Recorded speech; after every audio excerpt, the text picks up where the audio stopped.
राधे राधे दोस्तों, जय श्री कृष्णा। स्वागत है आपका हमारे चैनल पर।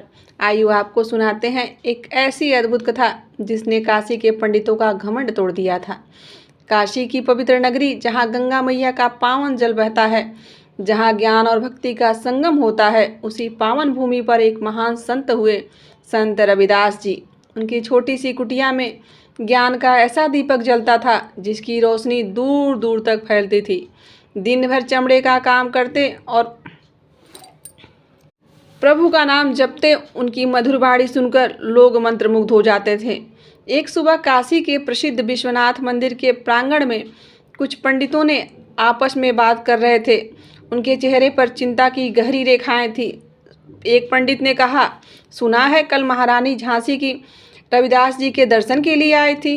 उसी में से एक पंडित ने कहा, हाँ, और तो और राज दरबार के मंत्री भी उनसे सलाह लेने जाते हैं। दूसरे ने क्रोध में आकर कहा, यह सब हमारे लिए अपमान है। एक चर्मकार होकर शास्त्रों की व्याख्या करें और हम चुपचाप देखते रहें। तभी उसमें से एक चतुर पंडित ने कहा, मैंने सुना है कि रविदास चमत्कार में विश्वास नहीं करते। क्यों न हम उन्हें ऐसी परीक्षा में डालें जहां उनका ज्ञान और उनकी भक्ति दोनों की परीक्षा हो जाए। सभी पंडितों की आंखों में चमक आ गई। अगले दिन वे राज दरबार में पहुंच गए, जहां राजा सिंहासन पर विराजमान थे। दरबार में सन्नाटा था। महाराज की जय हो। पंडितों ने झुककर प्रणाम किया। राजा ने मुस्कुराते हुए कहा, कहिए पंडित जी, आज इतने सारे विद्वान एक साथ क्यों? विशेष कारण है क्या कोई? पंडित के मुखिया ने कहा, महाराज, हम एक ऐसी समस्या लेकर आए हैं जो धर्म और समाज दोनों से जुड़ी है। राजा ने गंभीरता से पूछा, कैसी समस्या है?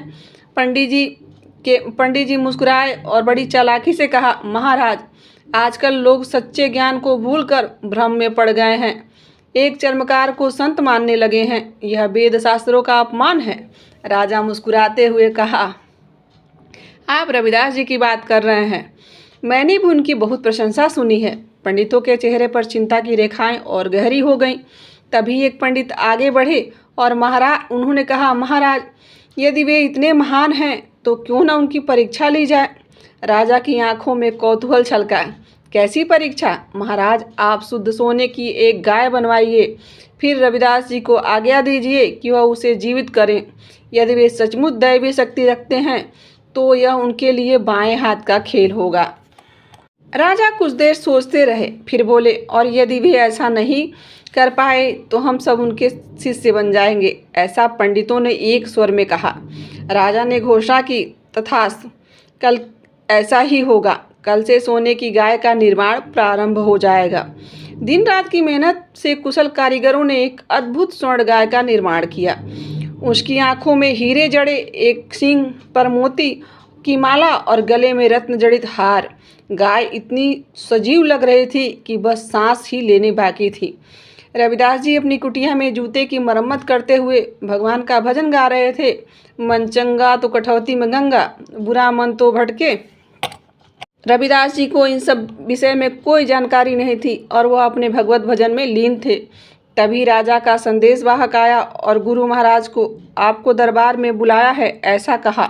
रविदास जी मुस्कुराए। प्रभु की इच्छा वे उठे और चल दिए और कहा कि जो ईश्वर को मंजूर। दरबार में चारों ओर लोग की भीड़ थी। सभी की नजरें दरवाजे पर टिकी थी। तभी रविदास जी का प्रवेश हुआ। उनके चेहरे पर अद्भुत तेज था।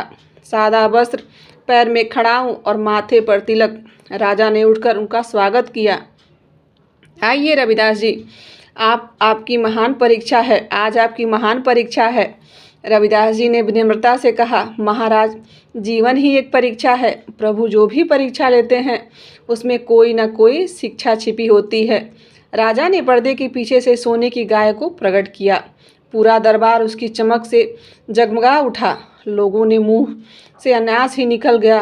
राजा ने कहा, रविदास जी, यह देखिए, शुद्ध स्वर्ण की बनी गाय। पंडितों का कहना है कि यदि आप इसे जीवित कर सकते हैं तो करके दिखाइए। रविदास जी ने गाय को ध्यान से देखा। उनके होठों पर मुस्कान थी। पंडित अपनी विजय की कल्पना से मग्न थे। रविदास जी ने शांत स्वर में कहा, सचमुच बहुत सुंदर गाय है। मैं इसे अभी जीवित कर दूंगा। एक छोटी सी शर्त है। पंडित के चेहरे खिल उठे। उन्हें लगा कि रविदास जी बहाना बना रहे हैं किसी शर्त के। गुरुजी, राजा ने पूछा। रविदास जी बोले, महाराज, मुझे इस सोने की गाय का थोड़ा सा दूध चाहिए।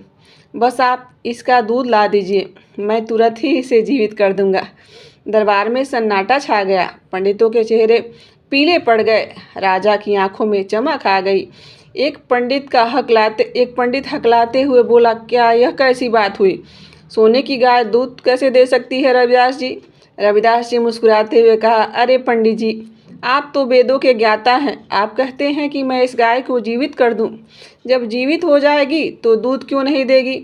और यदि दूध नहीं दे सकती तो जीवित कैसे हो सकती है? राजा जोर से ठहाके लगाकर हंसने लगे।